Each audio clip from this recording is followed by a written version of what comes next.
My spouse and I attended an amazing event thrown by their company, Ribbled Consulting Inc., a few weeks ago. The gathering celebrated a huge achievement by one of the firm's seasoned executives. It was a spectacular celebration held in a local Hilton hotel ballroom. As is customary at such occasions, my wife wore a stylish little black dress with a modest neckline and a hemline that highlighted her lovely legs.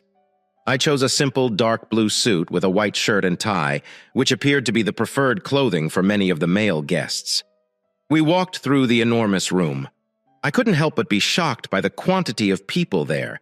It appeared that there were already over 200 guests, with more arriving all the time. I was aware that Ribald Consulting operated in a successful industry. It was clear that the company had expanded substantially over the previous year. Still, I had no idea there would be hundreds of employees and their guests packing the huge, elaborately adorned ballroom. Sarah had been with Ribot for nearly 10 years, and I recognized a few of her co-workers from past meetings. As we socialized, she welcomed several familiar faces and introduced me to her co-workers. We hadn't met before. When the host requested everyone to take their seats, we sat at a large circular table toward the front. Soft music played in the background while we talked with the others at our table, who were primarily younger than us. Despite our age gap, we instantly felt it comfortable conversing and joking with new friends while seeing my wife engage in her profession. Acquaintances.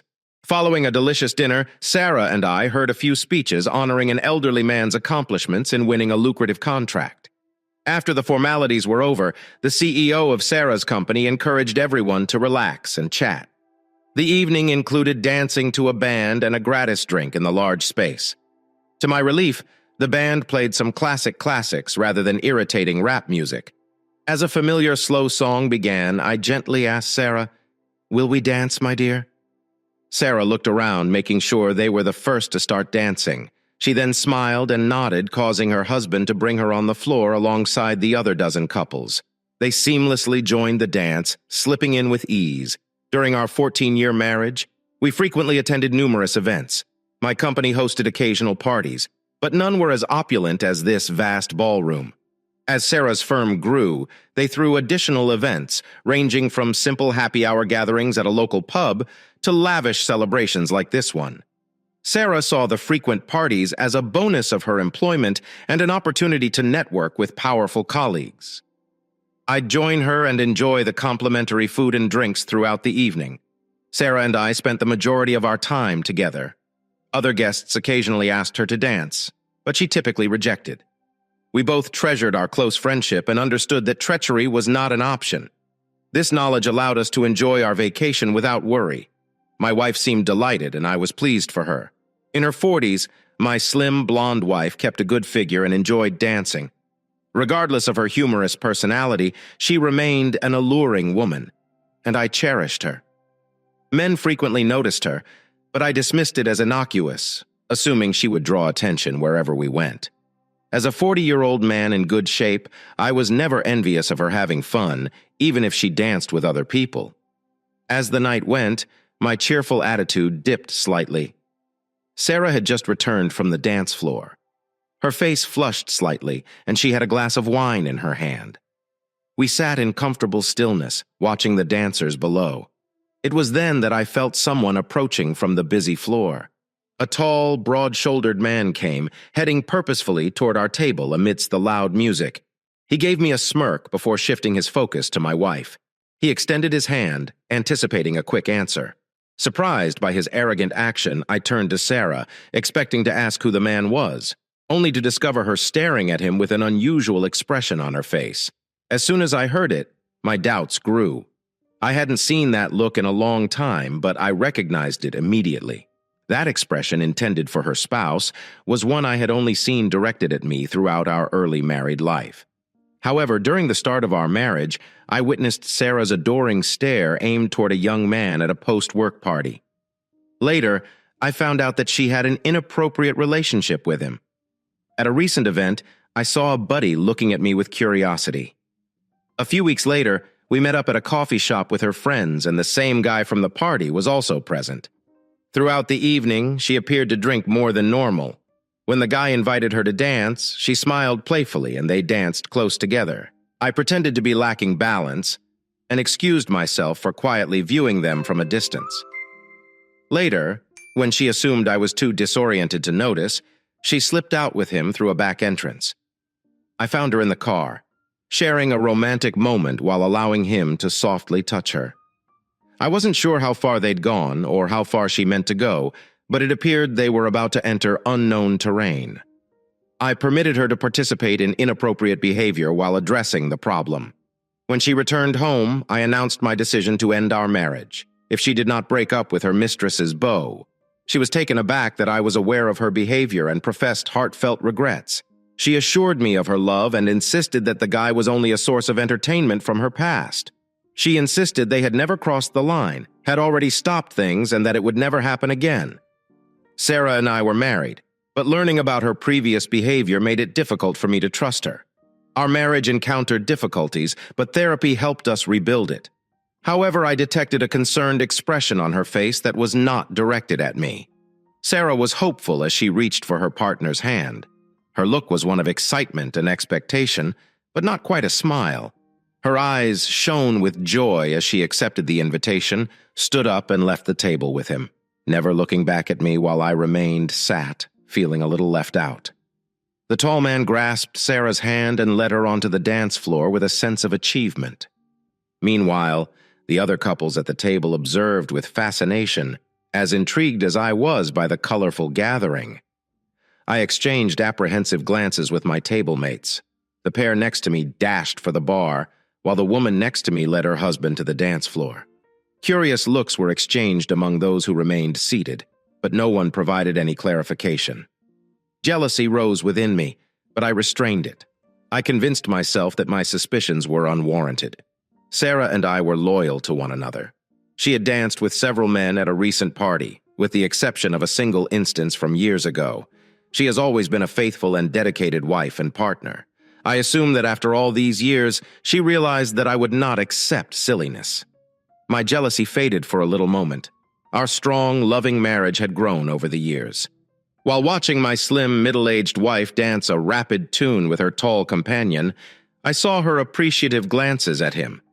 Sarah is a talented dancer, and her elegant movements attracted the audience.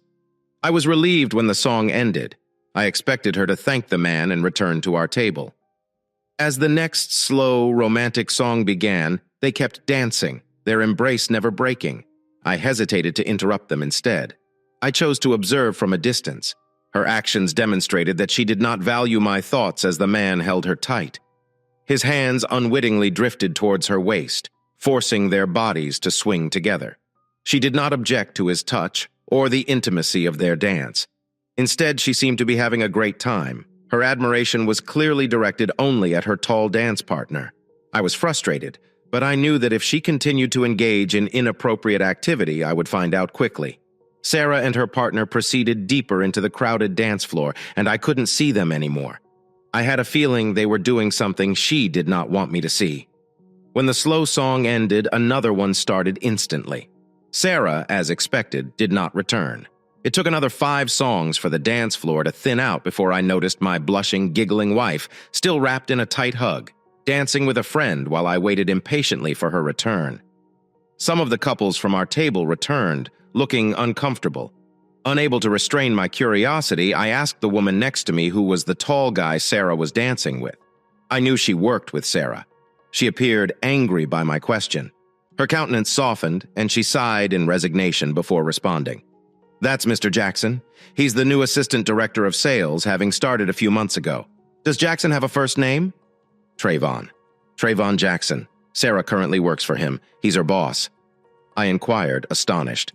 "How long has she been working with him?" "I haven't seen him in a while," the woman said. "He began working here a few months ago. A former collegiate athlete? Perhaps football. He's from another office and appears to be the CEO's favorite.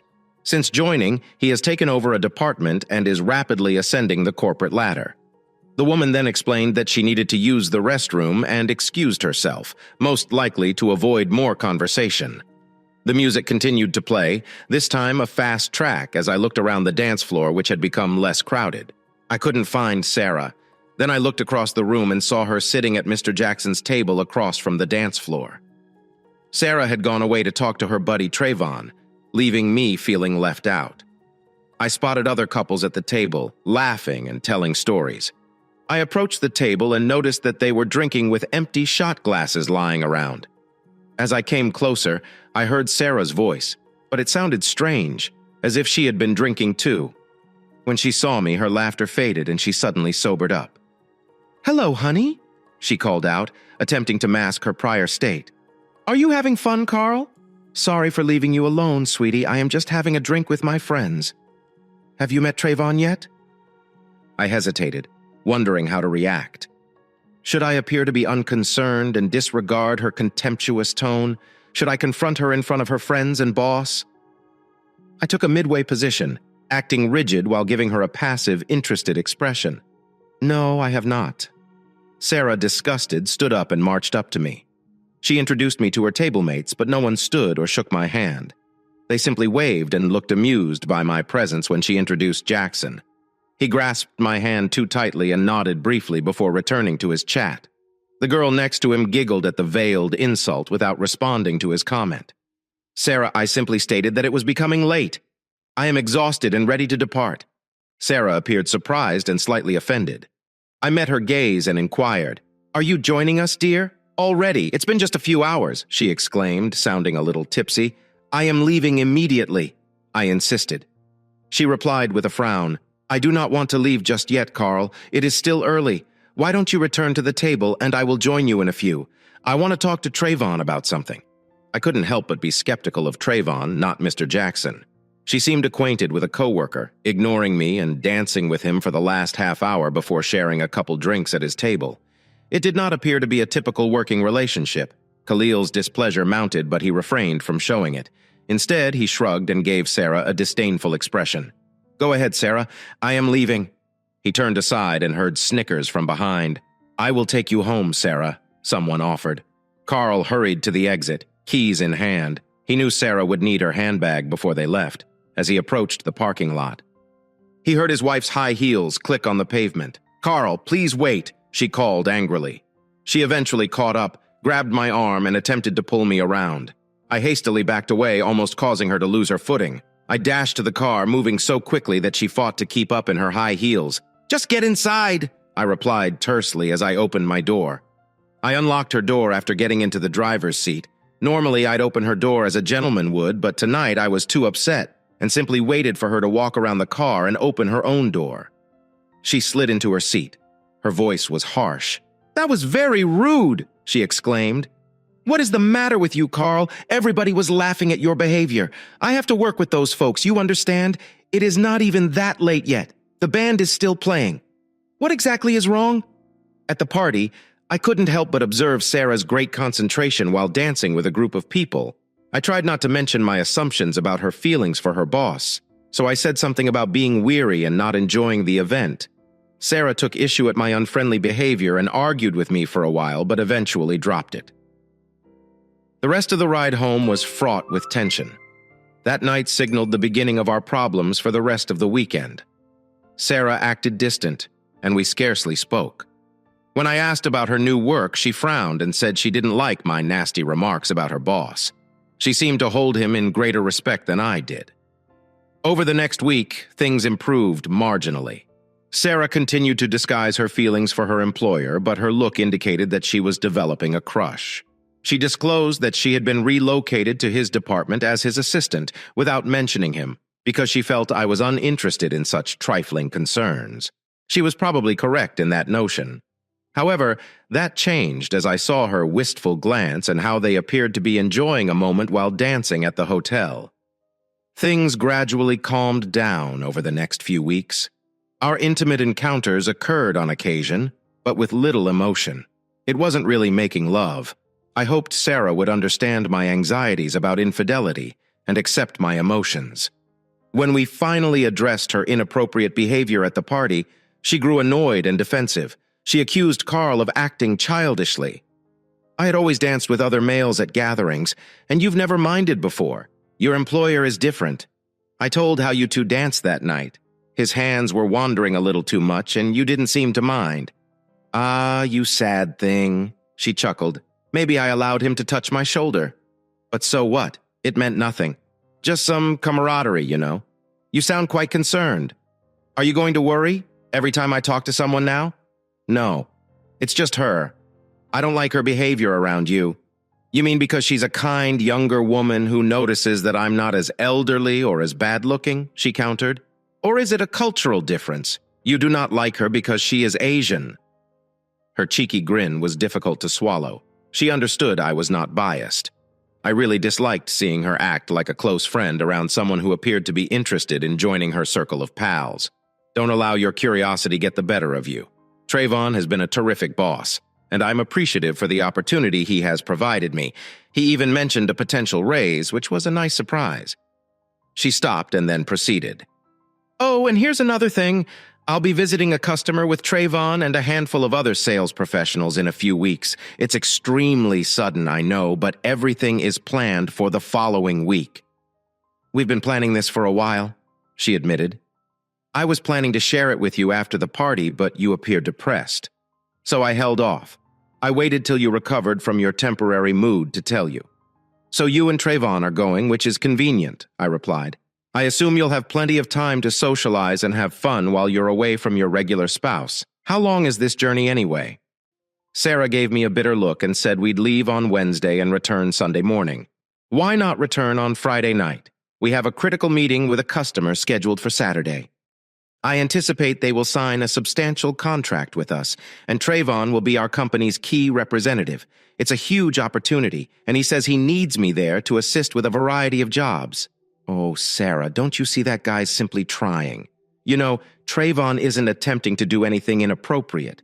You're just jealous, a jealous fool. Listen, my dear wife, I want you to go to work tomorrow and request a transfer out of his department. He's up to no good, and I refuse to let him damage our marriage. Her eyes widened with amazement. I do not think she expected that. I will not do that, Carl. This is the best job I've ever had, and I will not give it up. Sarah's determination was clear. Oh, come on, Carl urged. You need to see reason. I am not quitting to make you feel better. I earned this opportunity, and I'm not going to pass it up, Sarah insisted. Trayvon respects me, and I will not do anything to endanger that. Sarah ended their chat and left the house. Person's hand. She got into her car and drove away. Carl is still trying to talk things through. I chased after her. Where are you going? He called out. We need to keep discussing this. Sarah did not respond, concentrating on the road ahead. Oh, we will surely go out to supper with Mary. She spoke with determination. I hope you stop being so insecure so we can have a better chat later. She walked away, leaving me feeling depressed in my recliner as our relationship worsened. Arguments and doubts permeated the air. Could I trust her to not cheat again? The phrase, once a cheater, always a cheater, stayed in my head. After years together, it was difficult to believe she would make the same mistake. However, seeing her with her employer and the way she stared at him made me feel uneasy. She expressed little care for my feelings.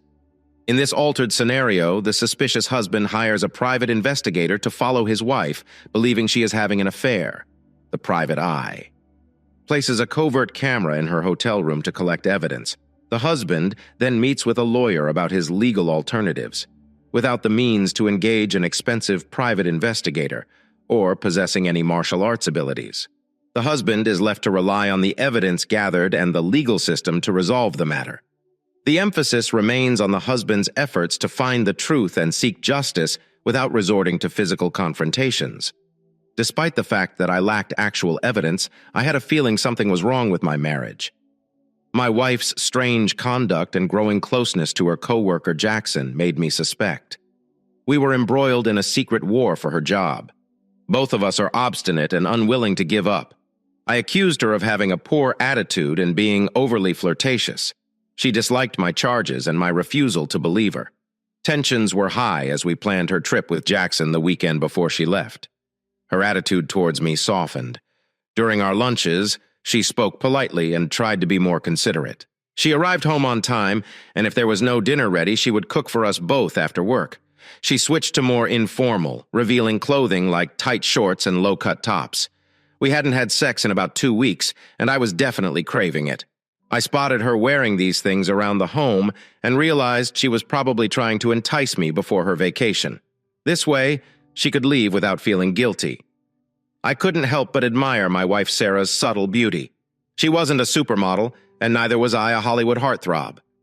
Sarah was, nevertheless, educated and attractive, and her thin form was alluring for a 42-year-old lady. She had firm breasts, a reasonably flat tummy, and long, shapely legs that were frequently exposed in her short shorts. I was frustrated that she couldn't see my point of view, and I wished to rekindle the lovely marriage we formerly shared. I hesitated whether to give in or pout and wait till she agreed with me. The concept that disturbed me the most was that if we didn't have sex, she'd be so excited on her vacation that a shady guy like Jackson could take advantage of her. On the verge of her departure, we finally gave in and had an intimate moment. Our passion was tremendous, and the bond between us was undeniable. As we embraced, we found comfort and consolation in one another's arms. We were cherishing the time we had left together. My fears remained unsolved as she began packing her suitcase on a Wednesday morning before her departure. It is precisely 9 o'clock. A taxi arrived to take her to the airport. Although I wanted to chauffeur, her work duties stopped me from doing so. I purposefully departed a little later to give her a goodbye kiss and wish her well. Despite my inner concern, there was little else I could do as her stuff were loaded into the taxi. Sarah looked at me with a perplexed expression. "Carl, don't worry," she reassured me. "I love you, my sweetheart. Last night was fantastic, and I appreciate your trust in me. You have nothing to worry about." "I hope so," I replied sincerely. "I love you, darling. I will miss you greatly." "Of course, sweetie. I will not be jealous. I trust you. It's just a work trip, and I'm sure you'll be back soon. We can continue just where we left off last night when she drove away." A tight knot emerged in my chest. I couldn't help but worry about her supervisor, who appeared suspicious. I hoped she would be alert and not allow him interfere with our wonderful relationship. Wednesday night was hard. Sarah sensed my unease and contacted me twice that day. Once upon her arrival at the hotel and again in the evening after eating with her coworkers. We avoided talking about her challenging boss. Instead, we talked about her lovely hotel room and her enthusiasm for the approaching client negotiations. She thanked her supervisor for his trust in her and her resolve to succeed. I said nonchalantly, "That's nice." We professed our affection and concluded the conversation. That night, I fought to fall asleep. On Thursday, work was difficult. I made mistakes on a couple orders, and my manager chastised me. I hated making mistakes, but I was focused with Sarah's impending vacation. My wife called from home, and we exchanged information. "I loved you till we both laughed." Her voice gave me comfort. Friday was terrible. My manager was upset when he discovered further errors. I pretended to be unwell and was told to leave because I was useless that day. I went home early, resolved to prioritize my personal life. On the way home, I phoned Rebelled Consulting to contact Trayvon Jackson. His secretary informed me that he was away on business and would return Monday as a family friend. I wanted to convey an essential message. She refused to provide his cell phone number but did provide the address where he was staying. I found the hotel's contact information online. I cannot afford a thorough probe of my wife's behavior throughout her trip. I decided to use a credit card with enough money to buy a Saturday AM flight ticket. Even though I wanted to book one for Friday night, all of the flights were already booked. I believe that spending time with Sarah on Saturday night will assuage my anxieties regarding her actions. Nervous throughout the flight. I observed the flight attendant giving me a quizzical glance, most likely questioning my nervous posture. Upon arrival, I leased a little compact automobile at the airport and was at the Residence Inn around 11 a.m. Sarah had always appeared preoccupied with her clients, especially on weekends.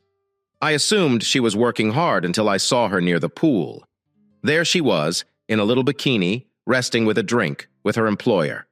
Trayvon, a colleague, was also around, chatting and having a drink. The scene was unexpected, and my heart felt heavy. Sarah and Trayvon were enjoying one another's company, as was another pair. Trayvon, the boss, was telling a great anecdote which sparked laughing all around. Sarah appeared to be having fun, but she was still a little tipsy in the morning. I parked my car on the opposite side of the building and approached the entrance quietly. I casually requested the receptionist for Sarah's room key, presenting her my driver's license for verification. "Enjoy your stay, Mr. Sorensen." She grinned pleasantly. I faked a courteous response. "I'll thank you." Then I went to her room. Upon inside, my fears were verified. Sarah claimed she was sharing with another woman, but this was clearly not the case. Men's apparel, such as ties and suit coats, were strewn around, and I observed Sarah's belongings mixed in with unusual items, such as some appealing lingerie. The beds were already made, indicating that the maid had been present. I looked out the window and noticed folks enjoying the pool area. A variety of families and individuals were having a nice time. Sarah and her gang captured my attention. She was drinking a drink and seemed to be having a good time. Another couple close, a white woman and a younger black man, appeared to be enjoying themselves as well.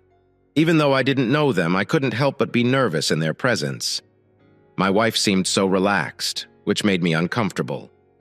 Sarah turned onto her stomach, wearing a casual swimsuit that was unexpected for the family-oriented setting. Trayvon applied sunblock on her back, and they exchanged warm smiles.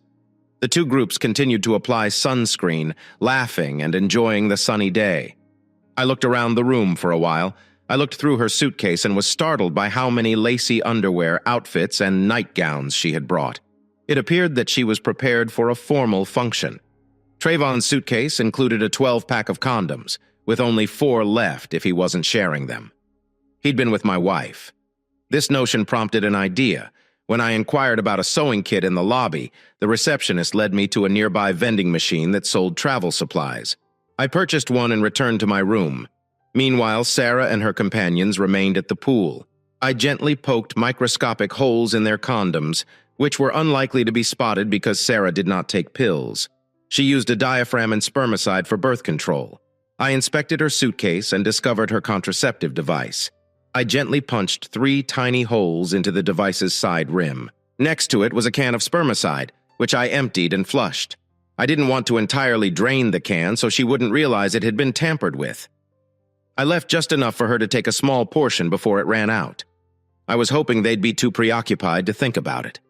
I suspected that a lack of spermicide would enhance the likelihood of pregnancy, but I couldn't be certain. I hoped that my idea would work. I quietly damaged the curtain rod, resulting in a little gap. I hoped the couple was so absorbed in their love that they wouldn't see the partially open curtain. When I went home, I only wanted to prove Sarah's faithfulness and assuage my fears. However, discovering her infidelity increased my urge to disrupt their trip. My anxiety hindered me from thinking quickly enough to carry out a well-planned strategy, such as installing hidden cameras or swiping Trayvon's corporate credit card and making fraudulent payments. Regrettably, I had little time to act and had to flee before my presence was discovered. I moved my vehicle to a more private area and spent some time studying from my vantage point. I could see the pool area and spent an hour watching my wife and another man have drinks, laugh together, and play in the pool, appearing to be completely in love, to avoid attracting attention or causing any problems. I chose not to stay for very long. I couldn't help but smile as the 4 pals returned to their hotel room. It was mid-afternoon, and I couldn't help wondering what they were up to. I quietly mounted a ladder to look through their window. As I had suspected, they were spending time together. Sarah and Trayvon were laughing and chatting on the bed by the window, while the other couple played a cheerful game of cards on the opposite bed. The environment was light and enjoyable, with no evidence of inappropriate behavior. I decided to keep to myself and enjoy the tranquil atmosphere. There is plenty of natural light. I understood I was taking a risk. However, after less than 15 minutes, no one seemed to notice me standing there. I feigned to check the wall while acting casually. The audience remains engaged and interested by the growing mystery. Before I departed, I heard a tremendous noise coming from the inside. I peeked in and saw my buddy Sarah, who appeared to be in a difficult predicament. There were 2 guys with her, and it was obvious that things were heating up. Trayvon stood in front of her, clutching her short blonde hair and firmly pressing his large private part against her face. The second guy was constantly ramming into her private parts from behind. A third woman sat on the bed, smirking as she watched the incident unfold. Sarah was smiling and screaming with delight as she went through this exciting adventure. It made me question if this was her first experience in such a setting. Sarah faked to stumble and appeared wobbly on her feet. Her buddies caught her gently lying down on the bed. They swapped places and continued their fun activities. Trayvon knelt nearby, helping to hold her legs apart while they joked around. Sarah, her head falling over the edge of the bed, smiled and exclaimed, "Wow, this is so much fun! Keep it up, gentlemen!" Her joyous laughing was abruptly replaced by a gasp when the other person approached. She went from expressing joy to catching her breath and choking in a matter of moments. Tears welled up in her eyes as she tried to keep up with the unexpected advance. Despite the hurdles, she faced them front on. As I witnessed the incident, a range of emotions filled my heart, and I couldn't help but feel sorry. I turned off the recording device and silently left the area, not wanting to draw attention to myself. I returned home and sat in my nice recliner watching television. Sarah's taxi came outside our home. I'd been prepping myself all day to keep a normal manner and avoid raising any suspicions. When she strolled in, she seemed to be in good spirits. I stood up and hugged her enthusiastically, welcoming her back. She exclaimed, "Oh, darling, I have missed you so much." I asked, "Did you have a good trip, honey?" "Oh," she responded eagerly, "it was enjoyable. It was also advantageous for our business. We signed an exclusive contract with them." She added, "The trip was wonderful, but I missed you so much." I smiled as I added, "I missed you too, Sarah." She offered me a flirtatious grin, pushed out her chest, and batted her eyes. "I hope you did well, Sarah. We have some unfinished business to discuss." He spoke in a calm manner. "I know this path was difficult for both of us. I'm delighted we supported each other. I missed you too, and I hope we can reconnect again. I am delighted we are back together. I've got a surprise for you tonight. I've stored up my energy, and I hope you're ready," she replied excitedly. "That sounds intriguing. Let's concentrate on reconnecting and enjoying our time together." He responded softly, taking her suitcase and leading the way to their shared destination. I ascended the stairs and set the object on the bed. Sarah attempted to embrace and kiss me, stating her intentions clearly. I only returned her hug before gently pulling away, leaving the room for her to unpack alone. She seemed puzzled by my distance. I'd already made a supper for her, which she enjoyed. It appeared that she had used a lot of energy during her meeting with Trayvon and his friend. She discussed her travel and the meetings she attended. Not unexpectedly, little was said about her lover and boss, both of whom were African American. Perhaps she assumed I would object, so she chose not to bring him up. Sarah thanked me for not questioning her travel and giving her great experience in business discussions. I kept silent, keeping my genuine emotions to myself. Sarah seems anxious for me to join her in bed, perhaps to alleviate her guilt. However, I had no intention of accepting the other guy's leftovers. I couldn't bring myself to put my intimate self into that disgusting room, even with protection. After dinner, I told Sarah that I needed to finish some work in my office. She seemed unsure about my words. She was unaware of the rejection she had faced. I knew she had not expected this conclusion. Her body was already satisfied, and her wants weren't overwhelming. She simply agreed to wait till a later time. Without help, I would have had a difficult time finding her. So after dinner, I poured us all a glass of wine. Sarah gratefully received the glass. We sat on the sofa and I turned on the television. She sat down next to me, sipped wine and resting her head on my shoulder. I waited patiently for the wine to take effect. I figured she'd be fatigued after her lengthy trek with the others. However, I couldn't ensure that she'd be tired enough to resist her attempts. When we completed the first glass, I refilled both of our glasses. This time, I surreptitiously slipped 2 sleeping tablets to hers. She didn't even finish her second glass before falling asleep. She tried to keep her eyes open and even reached out to touch me, but it was pointless. By 10 o'clock, she was sound asleep, while she was sleeping. I cautiously removed her clothes before approaching her. I whispered romantic nothings into her ears, gently waking her up. She stared at me, puzzled, as I gave her a comforting grin. I told her I had a surprise for her and asked if she wanted to play a fun game. She pondered for a moment before agreeing. We began a fun and interesting game in which we role-played and acted out various scenarios. She was really involved and enjoyed every minute of it. We laughed, played, and had a fantastic day together. She awoke with a smile on her face, feeling energized and content. We exchanged warm glances and continued our day. We cherished the amazing moment we had. "Yes, that was fantastic," I exclaimed enthusiastically. I assumed you were too fatigued for our usual activities, but when you awoke, I was excited after all those days without you." I gave her a delicate, doubtful expression. "I hope you're not upset with me for moving on in that manner." "Oh no, Carl," she replied with a smile. "I also enjoyed it. Feel free to continue whenever you like, sweetheart." We shared a loving embrace for the following few weeks. I continued to spend time with Sarah. We would exchange juice and converse until late at night. I made it a point to reject her advances anytime she expressed an interest in furthering our connection. I was aware she was involved with her employer, and I wanted her to rely on him for her needs. On nights when she fell asleep, I would softly hold her and pretend to achieve a summit. She always appeared to understand and told me that I could have her whenever I wanted. This arrangement benefited both of us. To cope with my wife's infidelity, I found myself returning to a regular pattern. I wanted to be sure I could reject her attempts to charm me, despite her persistent attractiveness. I was seized with rage and bitterness. The notion of her being with another man, particularly her boss, made me angry. I refused to let those images define our relationship, instead focusing on finding a way to go on and recover my life. After she returned, I pretended to be a regular spouse. It was difficult since I knew our marriage was nearing its demise.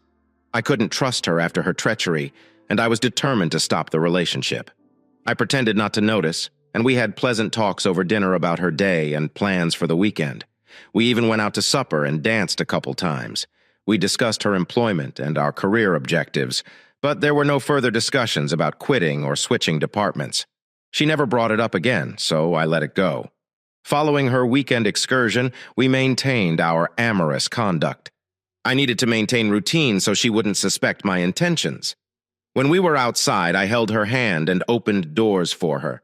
At home, I'd massage her, support her feet, or hold her while gently caressing her neck. She enjoyed it. There was no serious making out, but I did occasionally kiss her after she brushed your teeth before bed. That was the one time I worried about her other relationships and what might be going on in her personal life. 1 month later, she informed me of another work trip. I tightened my teeth and controlled my rage, knowing she would most likely be disloyal again. I remained calm and did not query about Trayvon's attendance. Without any assurance, I thought he would be present. I pretended to be saddened by her departure, but I wasn't as emphatic on her not going as I had been before her first trip. By this point, I knew she was having an affair, and no amount of persuading would get her to admit it. It grieved me to watch her abandon 14 years of peaceful marriage. But I couldn't do anything to change that. Sarah was unaware that I had already called a lawyer. I carefully transferred our pooled funds to an account in my name solely. I was prepared to cancel our credit cards, cell phone service, and any other shared financial agreements we had. She thought she was outwitting me when she intended to get personal with her partner, but this time I was prepared. I asked my lawyer about the ideal timing to serve her. He recommended doing it on her trip, but I elected to do it beforehand at her office so her coworkers might see it. I can remember my coworkers' sympathetic stares at the business party that night. They assumed I was a naive fool, oblivious that my wife was betraying me. We'll see about it. She had a trip scheduled for Wednesday, to ensure she received the message. I discreetly handed her a box at her workplace on Monday. The box contained several incriminating photographs obtained from a movie. The photographs left no doubt about her improper relationship. After discovering their spouse's affair with her employer, the protagonist decided to sue the corporation for alienation of affection. To call attention to the situation, evidence such as images and details of their adulterous activities while on a business trip were presented. A lawsuit was launched against the employer for violating the morals provision in the spouse's contract, and other co-workers signed affidavits to back up the claim. On Monday morning, the protagonist received a call from his wife. Sarah shouted, filling the room with her voice. "You inconsiderate jerk!" "Good morning, sweetheart. What have you done now?" she inquired, her voice shaking with rage. "You're such an inconsiderate man." "Sarah, I'm only trying to make you face the facts," I replied bitterly. "You have been cheating on me for several months, haven't you?" She hesitated for a moment before responding. "Carl, I am not sure what you are trying to say. I am saying you want to replace me with him. Do you adore him? Love him?" she shouted out in shock at the question. I cannot believe you are accusing me of that. Well, do you? I demanded with a strong voice. She laughed heartily and replied, Oh, that is quite a joke, you silly person. I don't love him, you understand. I have always adored you. Trayvon is just assisting me with my profession, that is it. He isn't important to me. Nothing. She continued with a gentler tone. We can work through it. Do not do this to us. There is no need for divorce. She paused. I simply lost my cool for a moment. Honey, let us discuss about this. Please don't act hastily, baby. I'm heading home right now so we can talk about it. Do not bother, Sarah. I do not want to see you. I had the locks changed, so your key will not work. Please stay away from me and my life. You will find a protective order against you and your boss as well as the paperwork. Please, let us chat. Carl, we can get through this. I realize I made a mistake, but you can't simply kick me out. After everything we've gone through, I warned you, Sarah. You did not listen, and now you are gone. I hope you learned your lesson. But Carl, I will always adore you. I will call you back. Wait, Sarah. Someone is telling you to go. We will chat later. Remember that I adore you. As I was about to continue, I heard noises on Sarah's end. A man's voice instructed her to accompany him somewhere.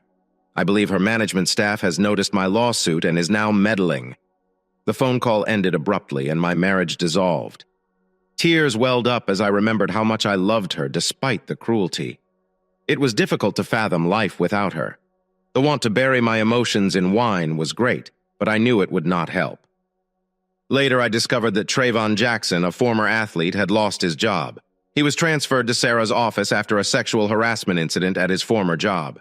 The CEO intended to give him a chance. However, after the lawsuit, they decided to cut their losses and release him. Sarah was let go from her work after a few days. Rumors of her affair proliferated, raising concerns about the company's public image. When she tried to enter the residence, a neighbor interfered and called the police. They were aware of Sarah's protection order, and her arrest was impending. To avoid controversy, she grudgingly exited the scene. My lawyer suggested that our litigation was about infidelity, which inflamed the situation. Sarah's counsel initially attempted to argue that there was no evidence of an affair, and that it could only have occurred due to irreconcilable differences. That's when my lawyer stated that he had previously requested a court injunction for a paternity test. Sarah was stunned and enraged, even attempting to hit my lawyer over the accusation. I couldn't help laughing. We weren't sure if she was pregnant, but I knew her boss was involved with her, since I never allowed any of my sperm to enter her. If she was pregnant, it was not my child. In the midst of a tense divorce, a couple reached an impasse over the division of their assets and alimony. The husband, determined to get a bigger share, withheld a potentially damaging film as pressure. The wife's lawyer, though confident in his position, countered with an offer of just half of the assets and a demand for alimony. The couple, unwilling to give up, opted to wait the process out. 2 weeks later, we received a proposal from Sarah's attorney. She was expecting a child and said I was the father. They sought an equal distribution of assets and future alimony, or we'd face a judge's decision. Sarah's lawyer was able to get the protection order lifted, allowing her to enter their shared home and recover her belongings. With the sheriff there, Sarah retrieved half of their money and fled within an hour, as agreed upon. 6 weeks later, Sarah called Carl with a more friendly tone, hoping to talk. Sarah, I understand that you're sad and that you're having a terrible time. I respect your desire to discuss things like grown-ups. However, I must accept my lawyer's advice and keep a certain distance for the time being. I hope you understand, Sarah. It appears that we have run out of topics to talk. Our relationship has deteriorated, and I cannot disregard the grief you have caused me. Trust is crucial, and I am working to regain it. I understand, but I still care about you profoundly. I miss our connection. I want to make things right. Remember our love and think about our unborn child. As a father, you will want to be involved in their lives. I take a deep breath, realizing the affection I once had for her. If my lawyer agrees, let us schedule a DNA test. I don't want to give you false hope that we can resolve this. However, if the child is mine, everything will change. I need to know. She enthusiastically replied, "Oh, yes, honey. I just want the chance to put things right. We can still be family. I may be older, but it will not matter if we are together. I pledge to be the best mother and wife you have ever seen."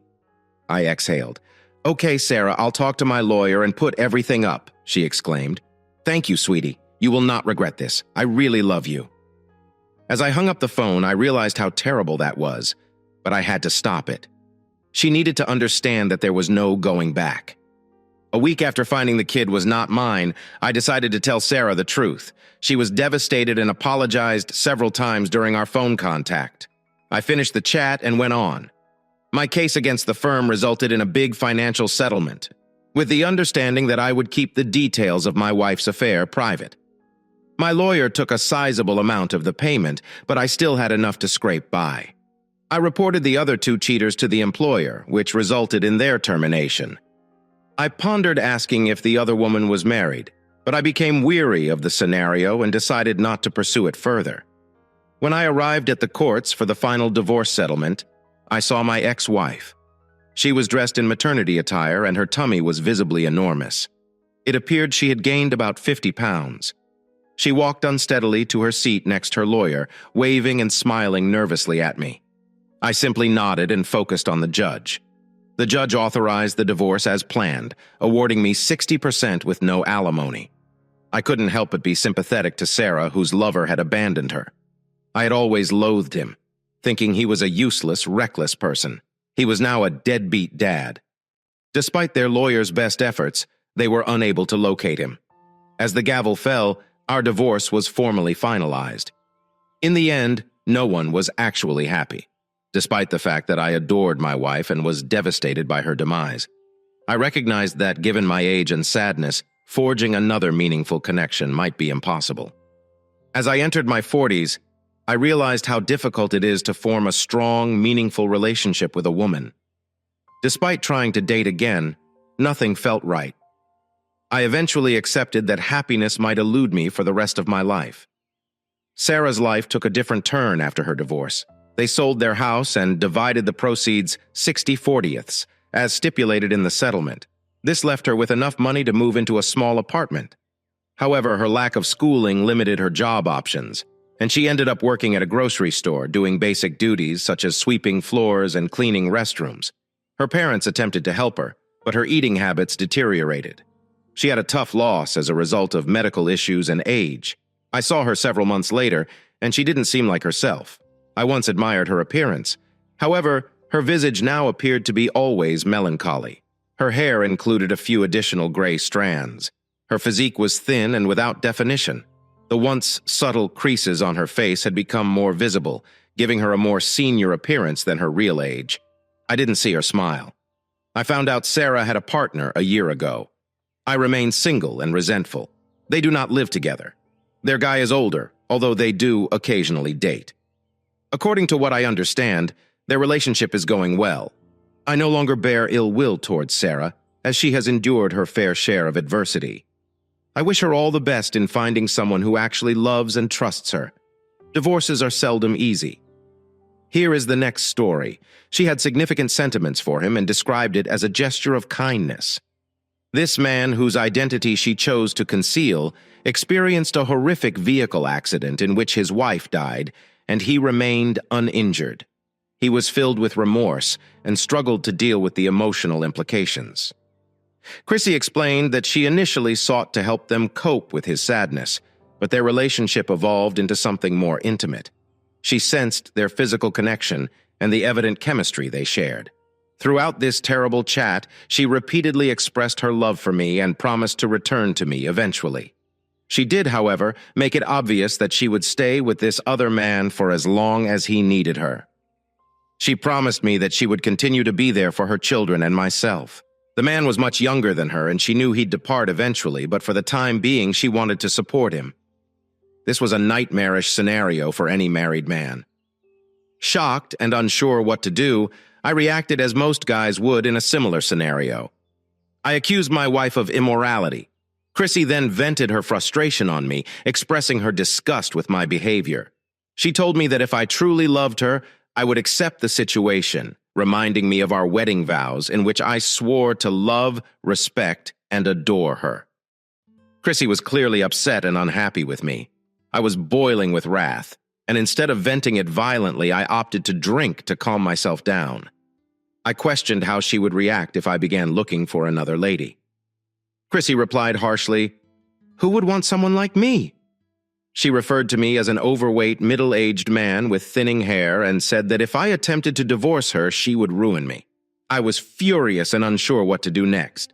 My head was full of emotions, which made it difficult for me to think rationally. Despite knowing it wasn't the ideal time to be proud, I proceeded to drink and vent my displeasure on Chrissy. In reaction, she packed a bag and informed me that she was leaving to her boyfriend until I could accept the situation and calm down. My recollections faded after that. Sitting on the bed, I considered Chrissy's remarks. She was correct. I was middle-aged. My hair was thinning, and I had gained almost 20 kilograms. However, I could not change my age. I could change my appearance. But first, I needed to find out where my children were. It was Saturday morning, so they should have been at home. After a cursory inspection of the house, I discovered they were not present. I was ready to call Chrissy's parents when I heard her car approach the entrance. Our children got out of the car and started walking towards the house. When Chrissy entered the house, I met her at the front entrance. "Good. I see you are sober," she remarked sternly. "Where were the kids?" I inquired, matching her tone. "They were with me. I could not leave them with you." "You did not bring them to your boyfriend, did you?" I hissed. "Ron, watch your mouth," she yelled, noting that they had already arrived. "Unlike you and your despicable behavior, this man is genuinely compassionate. Yesterday, I would not trust them." "Do you?" I agreed with her but wondered why she didn't take the children to her parents. "They weren't at home," Chrissy said, passing me and continuing upstairs. I followed her into our bedroom and inquired if she was going to stay here or flee away with her lover. "Ron, please quit being immature. I've already described how things will be, and I don't want to dispute about it any longer. The conversation has concluded, and you may accept it or not. It is up to you. Regardless of your dumb behavior, you are still precious to me. Remember? I'll be back as soon as he stops requiring my assistance. What shall we do now?" For the time being, I made an effort to remain calm. "I'll pack some stuff and remain with him for a few days until you've calmed down and accepted the situation." "How about the children?" I thought, hoping this would persuade her to stay. Unfortunately, that did not work. "If you don't want to look after them, please contact my parents. I'm confident they will not refuse." Chrissy said, packed another suitcase, and departed. My mind was racing, but I knew I needed to stay strong for the sake of the children. I wouldn't let Chrissy get away with cheating. After she went, I checked on the kids to make sure they had their assignments. I told them to begin their work immediately away. Despite their initial protests, the mood rapidly shifted when I mentioned that as soon as they finished, we could go to Grandma and Grandpa's. Their grandparents were Chrissy's parents, and the kids were overjoyed with the prospect. They always enjoyed their visits because my father-in-law, Sam, helped my 3 children build go-karts. They'd been working on the project for months, and it appeared to be nearing completion. Chris's parents, Sam and Mary, lived on a tiny farm about 15 minutes distant from her home. They were both retired, and Sam particularly enjoyed tinkering and assisting the children with their projects. In addition to his enthusiasm for agriculture, he enjoyed designing and repairing numerous products. He had a large workshop where he completed all of his undertakings, including car repairs. When I had the opportunity, I assisted him in becoming a qualified mechanic at a well-known Ford dealership. I wanted to speak with Chris's parents to learn more about her partner, and more importantly, his character.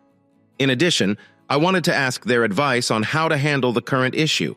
I've had a tight relationship with Sam and Mary while my parents resided 3 states away. I considered them my second parents, but I was concerned that in the current circumstance, they would side with Chrissy, which may lead to the end of our relationship.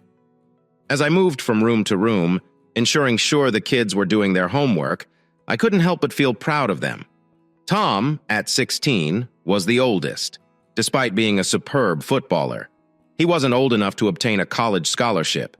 Sally, who was a year younger than him, was a typical adolescent who enjoyed pushing limits while also studying hard. The youngest member of the family, Kyle, was only 11 years old. Despite the fact that he disliked being nicknamed Baby Chris, he continued to do so. Kyle was a wonderful surprise because Chrissy found out she was pregnant while we were no longer anticipating children. Kyle has always been a happy and carefree child, giving delight to everyone around. While the kids were upstairs, I made myself a cup of coffee and began building a list of things I needed to do. There was a lot to do, and I had no idea how much time I had for it. The first thing I did was phone my boss, Bob Clarkson, and catch him up. I've been a mechanic at the dealership since it was created 23 years ago, and Bob has been my boss for 15 years. Putting modesty aside, I was regarded as one of the best mechanics at the dealership. Bob sympathized with my predicament, telling me that a year prior his own son had gone through a tumultuous divorce, and the situation had deteriorated to the point where his ex-wife, Carol, wrongly accused his son of cruelty to their daughter. I conveyed my dismay at Carol's cruelty, which Bob strongly agreed with. He stated that they had been scared Gary would be arrested at any time for a week because such claims are extremely hazardous and difficult to refute. But Gary was fortunate in that his ex-mother-in-law turned out to be on his side. Carol most likely believed that accusing Gary of being harsh to her daughter would seal his fate, knowing Gary's reputation as a vicious individual. But Beth astonished everyone by demonstrating a sense of justice. "We're not wasting any time." She picked up her granddaughter from kindergarten and took her to the doctor for a full examination to confirm or reject the charges of maltreatment. The doctor insisted that her granddaughter had not been harmed. Knowing this, Bob went straight to the police station and threatened to testify against her daughter if Gary was charged. She also threatened Carol that if she persisted with the case, she would divulge her problems with illegal drug usage in court, risking the loss of her daughter. I couldn't help but be amazed by what women are willing to do to obtain their objectives. God bless Beth for her determination. "If you want any assistance, please let me know. Ron," Bob explained. "I will do my best if I can assist." I'd accrued 12 personal days and 6 weeks of vacation, so I requested a day off next week. Bob promptly granted my request and even offered to meet halfway if I wanted to spend all of my personal days and vacations together. This is exactly what I did. "Finally, there's another way I can assist you," he explained. "It's simple. Simply seek the services of a lawyer my son utilized. He was really helpful with Carol's case. As a result, Gary received primary custody of their daughter, maintained the house, and Carol is required to pay child support. His name is Dwight Tucker. I believe I have his number someplace." My son's divorce got increasingly stressful. We began to use the services of lawyers more frequently, and Mr. Tucker's name became the only one I could remember. Following a quick search, Bob discovered Dwight Tucker's business card, and I quickly called his office at the number provided. I didn't expect anyone would be in the office on Saturday, so I opted to leave a message. To my amazement, Mr. Tucker was there, and his secretary informed me that he had a free appointment owing to a cancellation. I informed the children that I needed to go for a bit and that they should behave themselves.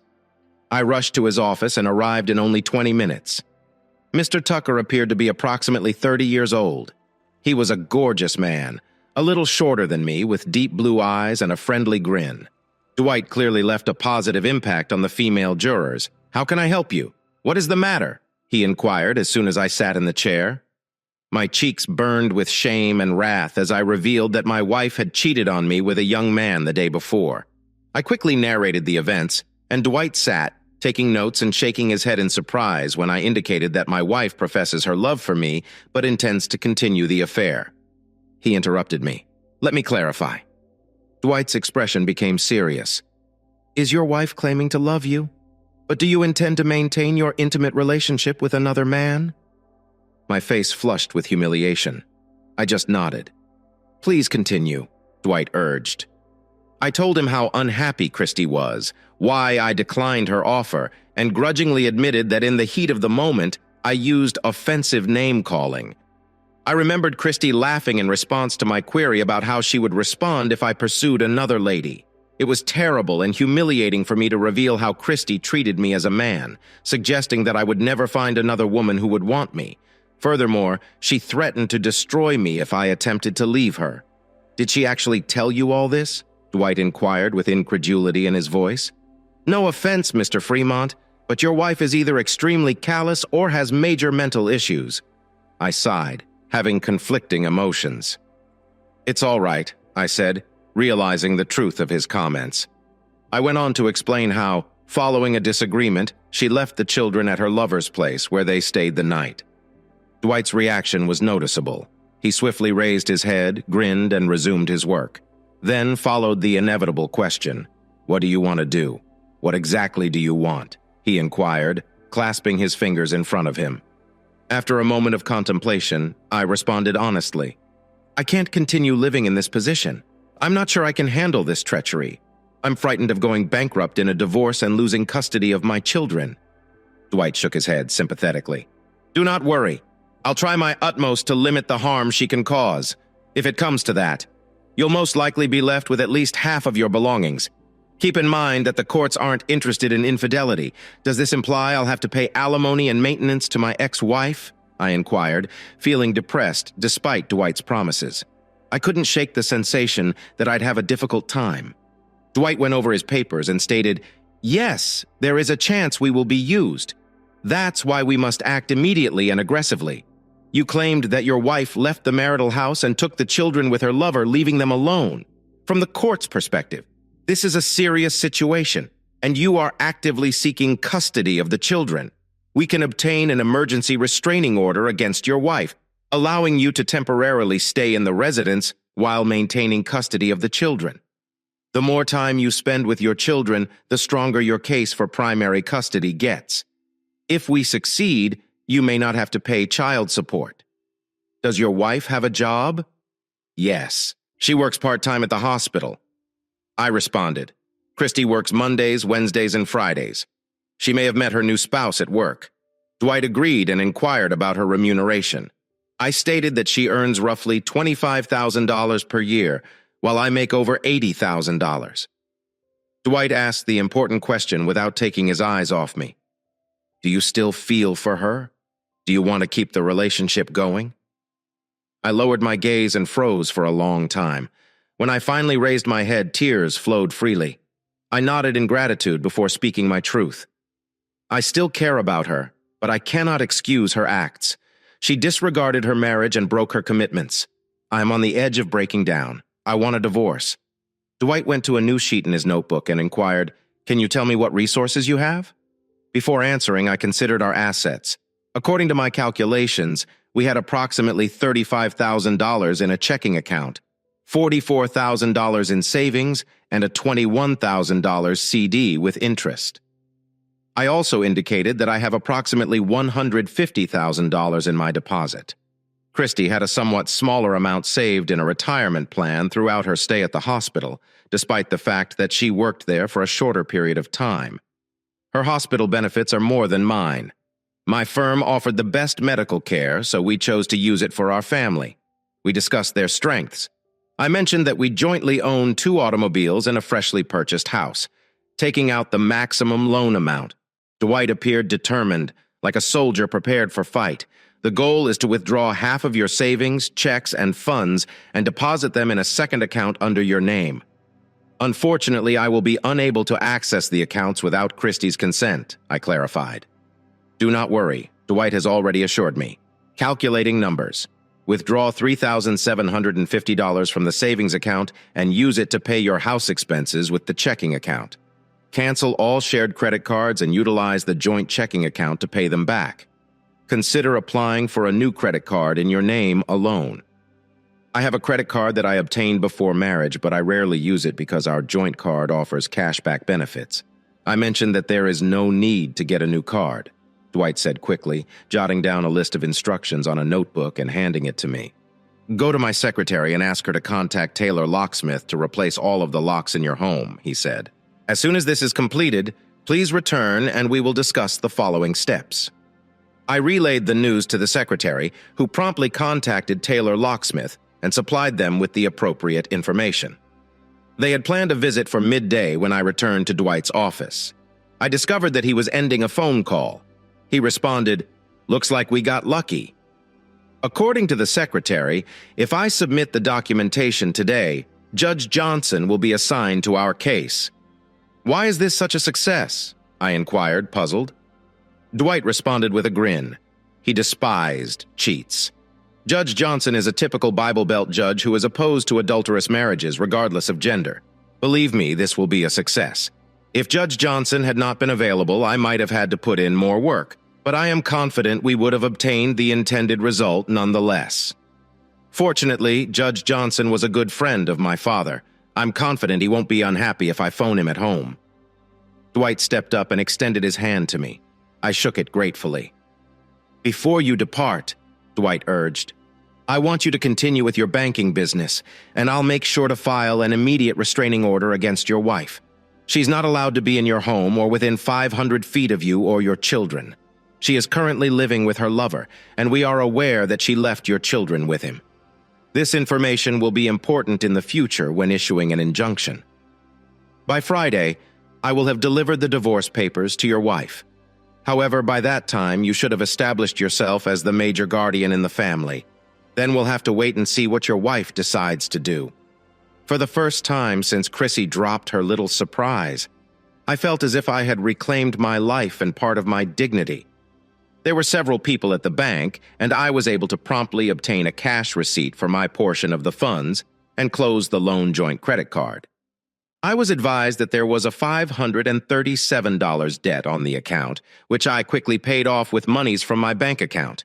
I also paid a $2,600 advance payment on my mortgage. As a result, there were very few funds in my checking account. Next, I went to another bank on the next street and opened a checking and savings account in my name only, using a cash receipt.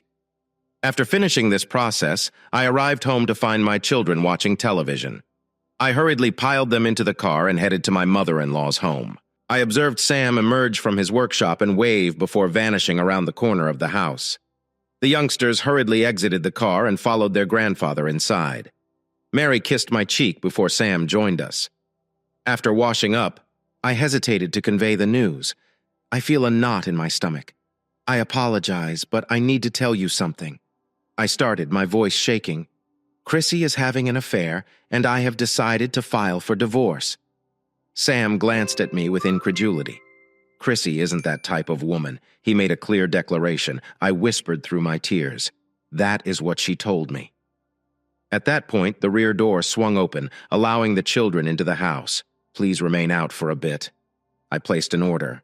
Why? Tom asked. Just do as I say. I responded more aggressively than I wanted. Tom hurriedly brought his brother and sister outdoors after seeing my cries. Mary was speechless when she received the awful news. Has she told you? She asked incredulously. Yes, I responded forcefully, recounting the events of the previous evening. I informed her all the intimate details, including Chrissy's threat to ruin me if I left her. I also voiced her doubts that another lady would want me. This discovery startled and angered them. I still cannot believe it, he remarked, grabbing for his phone to call Chrissy. He turned on the loudspeaker and placed it on the coffee table, waiting for her to answer. Hello, Daddy, Chrissy greeted with a smile. How can I help you? Sam promptly got down to business. Ron is here, and he informed me that you are having an affair. Is this true? Sam inquired after a moment of stillness. Chrissy reacted worriedly. What exactly did Ron say? He mentioned that you were in a love connection with another man. Sam responded. Chrissy attempted to defend herself. It is challenging, Daddy. I'm only trying to help them through a difficult moment. Sam's face became crimson with rage, and he gritted his teeth in fury. Are you close to him or not? He asked. We had a tight friendship, but my heart is still with Ron. I can't bring myself to abandon this man. He is also dear to me. I was struck by Sam's reaction. Chrissy was always close to her father, and I believed he would protect her. Sam's voice quivered as he spoke. Chrissy, I never imagined my daughter would behave like Way. Dad, please. She managed to say something before Sam stopped the conversation. The phone rang again, and Mary went to answer it. Leave it alone. Mary ignored Sam's order and grabbed for the phone. In a fit of rage, Sam grabbed the phone from her and hurled it into the fireplace. I told to leave it alone! Mary took a step back in disbelief as he shouted. I was also astounded by his outburst. Silence filled the room as Sam and Mary attempted to make sense of what had just occurred. Eventually, Sam approached me and hugged me. I have no words. I'm stunned that her daughter handled you this way. We'll help you in every way we can. We'll do everything we can to help you get through this. We'll always be there for you and the kids. I'll chat to our daughter later and tell you how things went. I'm too upset to speak to her right now. I needed to depart to meet the locksmith at home. After getting the kids into the car, I said my goodbyes to Sam and Mary and invited them to dinner to discuss the situation. Sally started crying on the way home. "Are you and Mom getting divorced?" she asked. "Where did you hear this?" I asked defiantly. "Tom," Sally said, pointing to her brother. Tom looked up and spoke. I sneaked into the house and listened. I knew it was horrible. I really hadn't expected it to be so horrible. I sighed, understanding that they deserved to hear the truth. "Unfortunately, your mother and I are getting divorced," I said softly. "But why?" Kyle asked. Tears fill up in his eyes. "Your mother has developed feelings for another individual," I explained simply. "Are you claiming she is unfaithful?" Sally exclaimed through sobbing. "I cannot stand her. She is a bad person." "Sally, please refrain from making such disparaging remarks about your mother," I stated, despite the fact that my feelings at the time were comparable to Earth's. The locks were promptly replaced. Chrissy rushed out into the driveway 10 minutes after the locksmith's van had left. "You told my folks everything, right?" she yelled. "I am sure you depicted me as a woman wandering about." Tears welled in her eyes. "I thought you loved me." I replied with sadness. "I love you with all my heart, but I can't take the idea of you being with someone else." It stung a lot when you said those terrible words, as if you were doing me a favor by sticking with me. I don't need to be pitied. You did not only do it, you also threatened to ruin me. Yet you claim to love me. Chrissy, you really need to think about your behavior. People who actually love each other do not act like way. And as for informing your folks, if you truly believe you are doing the right thing, does it matter if people know? Chrissy appeared stunned by my charges. "I'm truly sorry. I didn't mean to say these things. You called me cruel, which hurt and insulted me. It is quite insulting to hear such statements from you, especially because you promised to love, honor, and cherish me. If you truly cared about me, you would understand and support my current predicament. I am not abandoning you for him. I just care about him and want to help.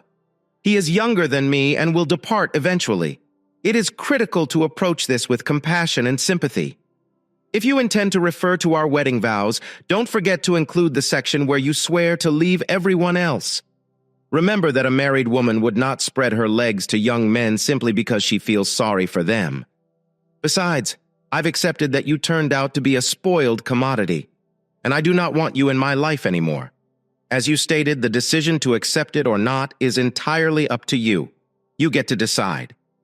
Chrissy reddened and appeared hesitant for a moment, before her eyes narrowed and her arrogance returned. She was breathing heavily, her mind racing with ideas for convincing me to accept the situation. At that point, I wished I didn't love her. Despite everything, my feelings for it remained strong. Christy responded, "Listen, Ron," in a tone meant for youngsters. "Stop acting ridiculous. I am your wife. You recognize me. I love you. I'll get back to you as soon as this guy is better." I felt a sense of disappointment come over me. I'd hit my limit. I once fell in love. It became pure hatred. "I apologize, Chrissy, but I don't know. You, my wife, the mother of my children, has always been loyal and loving, and now you are a complete stranger to me. I can't help but think whether this is simply one of your numerous affairs. I can't trust you anymore. Who knows how many people you've become engaged with?" Christy's eyes widened and her face flushed with wrath. It was evident she was preparing to express her wrath. "He's the first person I've been intimate with since our wedding. He's in a lot of agony, and I want to help him, whether you approve or not, but I do not want it, and I will never accept it. Furthermore, due to my lack of faith in you, I intend to conduct a DNA test on our children to determine their paternity." Chrissy aggressively called out to me, expressing her displeasure. "It appears like you plan to make this situation unpleasant. Remember the consequences I warned you about. If you try to get married, I would rather live in poverty alone than with a lady who lacks morals." I said I looked at my wife from the porch and shook my head, disappointed. It was difficult to take comfort in the fact that she appeared to be unconscious of the difficulties that were ahead of her. She seemed to believe she could do whatever she pleased without fear of repercussions. While I was thinking about it, the sheriff's car pulled up, and the deputy got out to speak with Chrissy. "Are you Christine Jameson?" the deputy inquired. "Yes, I am," Chrissy responded. She had a confused expression on her face. "Ma'am, this is a restraining order," the deputy stated, handing her the court document. "It states that you cannot enter this house and must remain 500 feet away from it. Do you understand?" "But it's my house," Chrissy protested. "All of my belongings are inside. I am giving you 15 minutes to pack your belongings," the deputy said, looking to me for approval. "If you don't mind, I'd like to walk around the yard with the kids," I asked. Chrissy began to lose her fury. "I want to see my kids," she demanded. The deputy became concerned as the situation worsened. "The restraining order was obtained to keep your children safe from you." Chrissy turned around, her eyes filled with rage. "You are attempting to take my children away from me," she accused me. "No, Chrissy, you created the problem yourself," I responded calmly. "I informed the court that you abandoned their home and left their children unsupervised at your lover's place." "Were you making love to him? I have not left our home, and he's a terrific guy," Chrissy screamed. "He's simply the individual I'm trying to assist. If he's so amazing, why not live with him and adore him for the rest of your life? Or does he just want to utilize you for cheap thrills?" I responded more for the deputy's benefit than my wife's. I took the kids out to the backyard and told them that their mother was going to see a new boyfriend, but that they would be able to say farewell to her before she departed. I did not appreciate meeting Chrissy and the kids. Kyle was in tears as I led them up to the front yard. He threw himself into his mother's arms, sobbing, and begged her to stay. Christy shouted out, "Please, Ron! Do you realize how this affects the children?" Despite my wrath, I restrained it and told her, "Don't involve the kids in this. I did nothing with the kids. You were the one who drove them to your lover's place and left them there while you were having an intimate moment." I accused myself of using an angry tone of voice. Chrissy, on the edge of crying, pleaded, "Ron, please realize that I cannot simply leave him.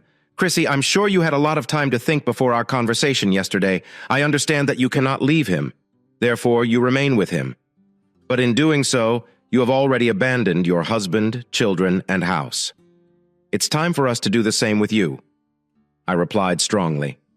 "You never considered what might happen as a result of your decision. I hope you're happy now that you face the consequences."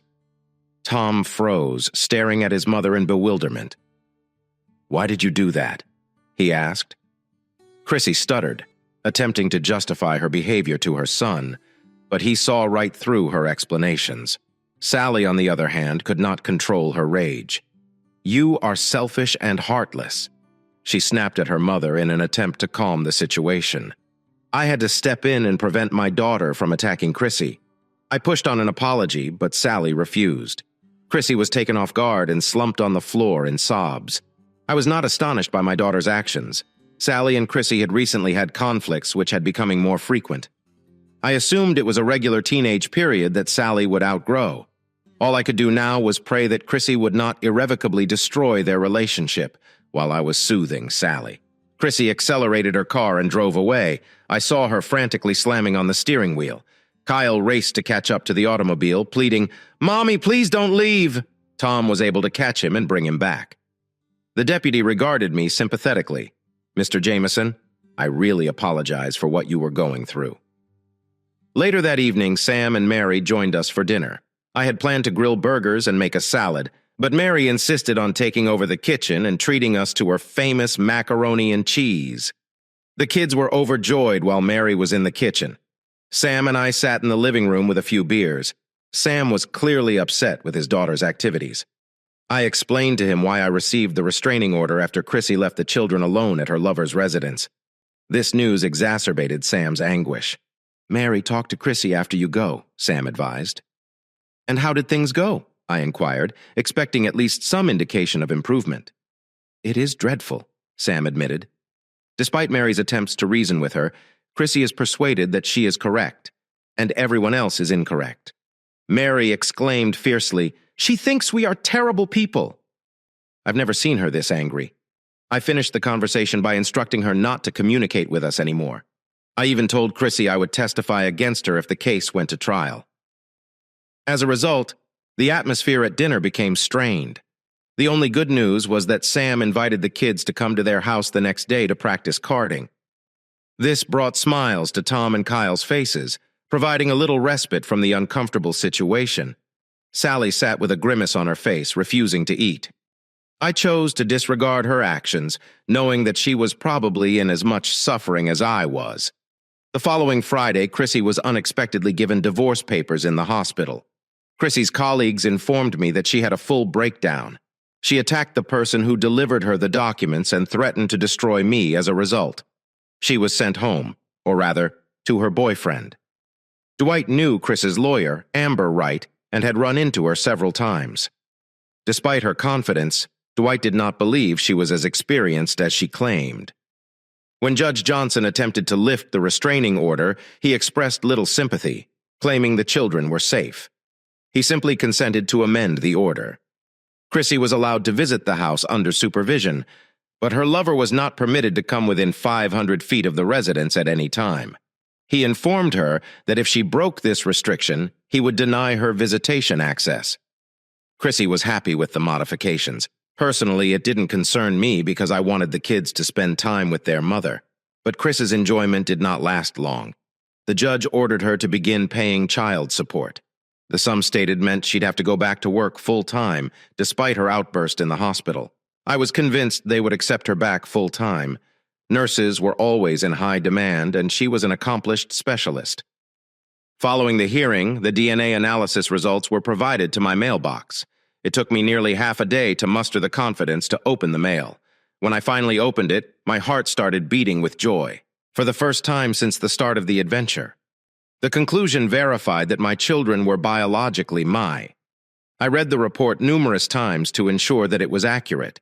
I couldn't help but ponder what I'd do if the results confirmed that my children were mine. In a flash of insight, I realized that my love for them would endure whatever happened. I momentarily considered forgiving everything, if Christy ended her current relationship and came home for the sake of her children. However, upon thinking, I recognized that this would not have a beneficial impact and would not establish the proper values in her children. As a result, I chose to devote all of my personal days and vacation time to staying at home with the kids. When my trip was finished, Chris's parents took care of them. Sam and Mary didn't communicate with their daughter. Sam stated that she called multiple times each day for a week before he chose to block her. A number. The matter of visitation was left up to Christy and myself, which meant that our lawyers would handle the negotiations. Finally, we decided that Christy may visit us on Mondays, Wednesdays, and Fridays from 6 to 7 p.m. Mary volunteered to observe the visits, but I insisted on going to the first one. I made certain that Christy and Mary fully grasped the regulations. Christy arrived on the first Monday, parked her car on the street, and got out. I didn't recognize the car, but I knew it was her lover's. Christy hesitantly approached the home, smiling uncertainly. "Hello, Ron, how are you?" She greeted me and then turned to her mother. "It's nice to see you. I attacked her." "Chrissy, you need to leave," I replied strongly. "The judge made it clear that your lover is not allowed to enter within 500 feet of this house." Wait, he's just brought me here," she complained. "Chrissy, are you stupid?" I was infuriated. The judge made everything extremely clear. No lovers. Tell that jerk to go, and I will not tell the judge about it. Chrissy nodded hastily and returned to the car. But then I had an insidious idea. I stepped out at an angle and took a pen from my pocket while Chrissy was distracted by a talk with her beau. I quietly jotted down the license plate number. When the automobile drove away, I calmly returned to the porch. He chuckled and offered to pick me up. Christy stated, "Tell him to meet you in the street. I do not want him anywhere near the house," I responded firmly. Her expression became hostile. "Ron, I am fed up with your attitude toward me. You did not need to steal money from her bank account or deactivate my credit card. I did not steal anything. I defended myself. The funds from the checking account were used to repay a credit card and 2 mortgage payments. I made sure the kids had a place to stay while we figured things out. I didn't want to jeopardize my credit card charges because of you and your lover." Chris's cheeks was flushed with fury and pride. She insisted there was no affair and he was not her lover. I was going to speak when Mary abruptly rose up and slapped Chrissy in the face. The abrupt outburst stunned both Chrissy and myself. Chrissy took a step back and looked at her mother in surprise. "Chrissy, if you disrespect Ron again, I will not hesitate to take action. If you wish to see the children, they are in the living room. I need to talk to Ron first, and then I will join you. But remember this. If you make even one mistake, I will expel you from this house, Mary warned. Chrissy nodded solemnly and entered the house.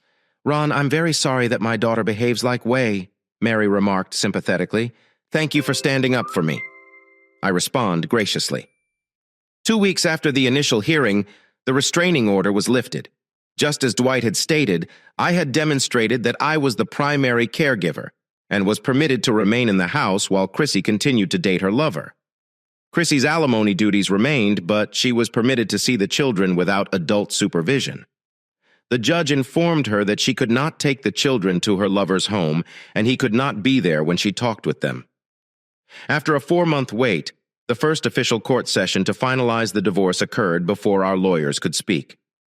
Judge Johnson inquired whether Christy and I had consulted. Both lawyers agreed that we hadn't, so the judge scheduled 8 sessions of marital counseling. Neither Chrissy nor I objected to these sessions, though I personally thought they were a waste of time. I did not want to upset the judge. I couldn't resist the idea that Christy still thought she could persuade me or the therapist that her acts were justified. My first session with therapist Patterson lasted nearly an hour, as predicted. Christy attempted to excuse her actions, claiming that they were consistent with Christian values. Christy continued to explain, and the therapist looked startled. Christy's arrogance took me by surprise. The following week, the therapist started gently probing Christy's reasoning. She provided a hypothetical situation in which I enter into an intimate connection with another lady. I trembled in preparation for attacks on my masculinity. But this time, there was no onslaught. Christy didn't rush to respond, but her comments meant little to me during the lengthy divorce procedure. I was transformed. It may sound arrogant, but when someone you love tells you that you aren't good enough, it motivates you to prove them wrong. That is why I eventually decided to undergo hair transplant surgery. It wasn't a really serious treatment, but it still cost me $4,000. I wrestled with this decision, unsure if I was prepared to face probable scorn. I was still on vacation and chose to get the operation. They chopped my hair, removed the plugs from the back of my head, and moved them to the front. I spent much of the first week indoors, and my children were perplexed by my new appearance and asked numerous questions. I just told them it was a minor medical procedure. After about 10 days, I began to resemble my former self again, and my hair began to regrow. Finally, everything was entirely cured. I started running. At first, I could only run half a mile until my lungs and legs failed. With perseverance, I was able to raise the distance to 5 miles.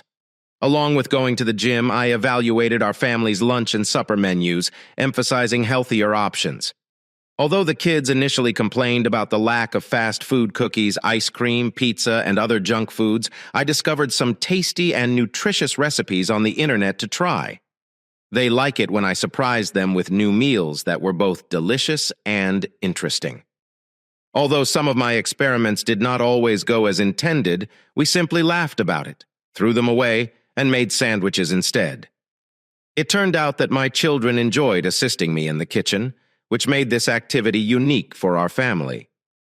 Despite the lingering agony from Chris's betrayal, I eventually regained my confidence and self-esteem. My first day back at work provided me a much-needed boost of self-esteem. When I got to the office, I walked to the reception area to check my schedule. Trudy, the secretary, greeted me with an unsettling look on her face. I had anticipated her to comment on my new hairstyle, but she did not. "Welcome back, Ron," she said, examining my appearance. "Something has changed in you?" I found myself blushing slightly. "Oh, I was following a diet. I lost 18 pounds. I'm hoping to lose 5 more," I explained. Trudy chuckled and nodded. "It's a great fit for you. If I wasn't married, I'd be quite interested in you. Thank you for increasing my self-esteem. However, my wife perceives me as a middle-aged man who is unattractive. Furthermore, she found a lover." I attempted to approach the problem calmly, but it did not work out. Now it appears that everyone in the company is aware of my troubles. Trudy was frightened as she listened. Chrissy probably doesn't understand anything or isn't thinking clearly. "You're a lovely person, Ron, and there are many ladies in the world who want to be with you. Do not let Christy's words impact you. Receiving this compliment was a long-awaited boost to my self-esteem. The greatest in recent months, I felt like a winner again."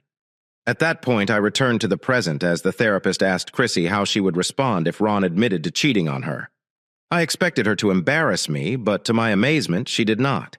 I realized she looked at me differently now and no longer condemned my appearance.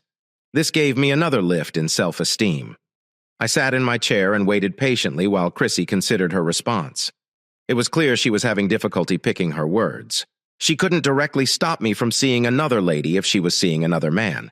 If he had genuinely attempted to help her through a difficult period, she said, I might have been able to put up with it. I lifted an eyebrow in curiosity. What if I told her I love her and like making love to her? I asked. Chrissy remained adamant. I would have accepted anyhow, but only if you promised to look after me and the children. The session continued in the same vein with attempts to help Chrissy see the absurdity of her situation. But Chrissy remained obstinate. It was becoming evident that these meetings were ineffective. Chrissy was using them just to support her position. I knew she wouldn't acknowledge she was wrong. The first shock of Chris's behavior had subsided, and I recognized that love, if not appreciated, begins to fade. By the third week, everything had shifted. She mostly listened, but her actions indicated that something had changed within her. Chrissy appeared less haughty now, politely and sympathetically disputing every aspect of her commitment. I noticed that she still looks at me when she thinks I'm not looking. Meanwhile, I continued to work out and shed a few more pounds as I spent more time in the yard. I acquired a stunning tan several months before the beginning of therapy. I started to feel unsatisfied with my employment. I've always liked working on vehicles, not just the engines, but also the bodies. I've been restoring vintage cars since I was 14 years old, and I really enjoy it. I wanted to create my own business, not only because I enjoy working, but also so that I could spend more time communicating with my children. After discussing it with Sam, he decided to help. I wanted to start my own shop and develop a great business, but I realized I couldn't just leave my work without a strategy. I didn't have the funds to maintain myself till the business could provide for us. Before I could properly launch my business, I had to start someplace. Fortunately, Sam provided his workshop in the industrial area where his farm was situated. There was plenty of room for both of us in Sam's workshop, which had originally been a shed. Sam even volunteered to lease me a plot of land beside the road if my business took off. I observed the dealership's operations and found that it was well equipped to handle a higher volume of products than I had previously anticipated. Some body work was done at the dealership, but the majority of it was outsourced. Knowing this, I made the decision to reduce the number of tools and equipment I needed. One of the necessary items was a paint booth, which Sam not only authorized but also assisted me in constructing to offset the costs. I borrowed money from Sam using money I had saved in a shared savings account. I began working part-time on weekends and evenings, and it quickly became a popular activity with the kids, watching or assisting. I was really happy to show Tom how to accomplish everything. Even Sally participated in this. She enjoyed getting her hands dirty and bragging to others about how she helped rebuild the engine or paint the Corvette. She got more popular among boys at school as a result of her newly acquired skills. As word spread about my teaching abilities, I began to consider expanding my part-time profession into a full-fledged business. The final choice came when I was requested to work over the weekend to clear the backlog. Unfortunately, I had to decline because I already had clients. When I informed Bob I couldn't work because of business obligations, I realized I would lose my job. "Have you got a minute, Bob?" I inquired, looking into his office. "Of course, Ron," he responded, inviting me inside. "I'm delighted you are working this weekend. On Friday, 44 cars will arrive that must be thoroughly inspected and dispatched by the end of the month." My heart fell when I heard this news. Many consumers are unaware of the extra incentives factories provide to dealerships. If the dealership sells a particular number of vehicles each month, it is entitled to a discount on the invoice. A manufacturer, for example, can offer a $150 per car discount if the dealership sells 300 automobiles in a month, saving $45,000. However, if the dealership falls short and only sells 299 vehicles, it will not earn a discount, causing great concern. "That's the problem, Bob," I stated as sweat trickled down my back. "I will be unable to work this weekend. Actually, I began my own business on weekends and need to manage it." "I apologize, Ron," Bob said harshly, "but if you cannot work this weekend, I may have to terminate you." I understand, Bob, I responded resignedly. I simply hope there aren't any harsh feelings. I'm attempting to build my own business so I can spend more time with my children and save for college. I'll clean my locker, I added. I don't want to lose you, Ron, Bob stated with sadness. Tell me about your business. Where are you and what are you doing? I informed him I had started a business on my father-in-law's land and listed the equipment and tools I had available. In fact, I was prepared to handle a wide range of car repairs, including bodywork. Go get some coffee and then come back, Bob instructed, reaching for his phone. I declined the offer of coffee and instead packed everything in a box and placed it in the locker. Losing this employment meant that I would have few prospects in the foreseeable future. I removed the children from my health insurance plan and added them to Chris's. Despite these modifications, I remained committed to complete everything on time. The firm was thriving, and there were more opportunities than I could handle. As I was walking down the hall, Bob invited me into his office and made an intriguing proposition. I have a bargain for you, Ron, he remarked excitedly. If you work this weekend, we will compensate any losses incurred by disgruntled consumers. I shook my head, unwilling to jeopardize my client's trust. But Bob interrupted me. Bob remarked, "Wait, I'm not done yet," and handed me an independent contractor contract. He emphasized that I needed to work that weekend and believed I could persuade my clients to wait a few days for their work to be completed. If I can complete this and pass the inspection, I will be hired as an independent contractor to conduct body work. The suggestion left me stunned, but I eventually accepted. Following that weekend, I began working full-time at my shop, occasionally assisting the dealership with any concerns. When I had free time, Sam began assisting me part-time, and Mary agreed to handle the bookkeeping. With their assistance, I was suddenly earning more money than ever before at the dealership. My marriage was the only element of my life that continued to be troublesome. After the fourth counseling appointment, I considered ending it totally. I came to the point where I didn't care about Christy's connection with her new partner. Although the prospect of my wife being with someone else still affected me, I started to think about it less frequently. During our fifth session, I took the daring decision to go on the offensive. I hoped that meeting Christy face-to-face and responding to her cruel comments about my appearance will put an end to her ineffective therapy sessions. When asked whether I had anything to say to her, I snapped at her. "Chrissy, I've come to the conclusion that you're not only selfish but also cruel," I declared with a firm determination. "How could you say such nasty things to someone? Do you say you love?" "You've hurt me so much that I'm afraid I'll never recover," I remarked angrily. "I'll run. I'm so sorry." She cried. "I am overcome with shame for saying those remarks. I wish I could turn back time. I genuinely love you, but not enough to abandon my boyfriend. Keep your apologies for yourself, because you'll need them more than I do," I responded. Chrissy burst into hysterical tears, and despite our best efforts, we were unable to calm her down. Eventually, the session ended, and we were given homework to complete before the next meeting. I was upset by this since I had already begun to assume that these sessions were pointless.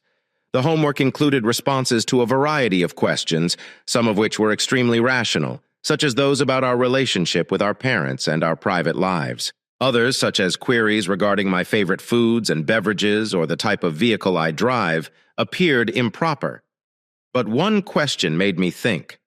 After the last session, I spent the night working on the questionnaire, but I set it aside when one question piqued my interest. The next day, I honestly expressed my desire to become a better husband in order to keep my wife from falling out of love with me. We handed in her papers for the next session without even looking at them. Instead, my therapist inquired whether we had any questions or subjects to discuss. Without hesitation, I announced my intention to ask Christy a question before turning to confront my estranged wife, Chrissy. "We appear to have hit an impasse in these meetings. You are adamant about staying with your partner, Bruce Hartman, which gives us no opportunity to work on reconciliation. Maybe it's time to consider ending therapy and moving on to divorce." When I proposed, Chrissy was shocked. "How do you know his name?" she asked.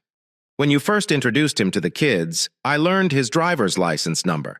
It was not difficult to figure out his name from there. But to be honest, I have no urge to exact retribution or talk to him. I've reached the point where I no longer feel emotionally invested in this circumstance. I'm determined to move forward, I explained as Chrissy stared at me with despair. I had a tremendous desire to console her, but I knew that mere hugs would not cure the bigger problems. I understand that your counsel was dissatisfied with my settlement offers, therefore I directed my lawyer to investigate other options. I am willing to increase the frequency of contact with the children and offer alimony in the thousands of dollars per month for 3 years. My major goal is to finish this case no matter what the expense, I explained. I watched Chrissy intently, hoping for a reaction, but all I saw was deep sadness in her eyes. She made it plain that she was not going to end her relationship with Bruce. I couldn't believe that my wife was having an intimate relationship with someone else. At that point, I realized I needed to leave. Although your remarks touched a nerve and caused me considerable pain, I doubt I will ever be able to totally forget about them. Over time, I recognized I was beginning to move on. I've made an attempt to better myself, and I no longer see myself as the person you rejected when you fell for Bruce. I even began dating again, once her divorce is finalized. You can stay with your new partner for as long as you like, but I believe it is time to end this so you can restore your relationship with the children. I realized Chrissy couldn't keep back her sobs any longer and hurriedly exited the room. I was astounded by how Chrissy looked.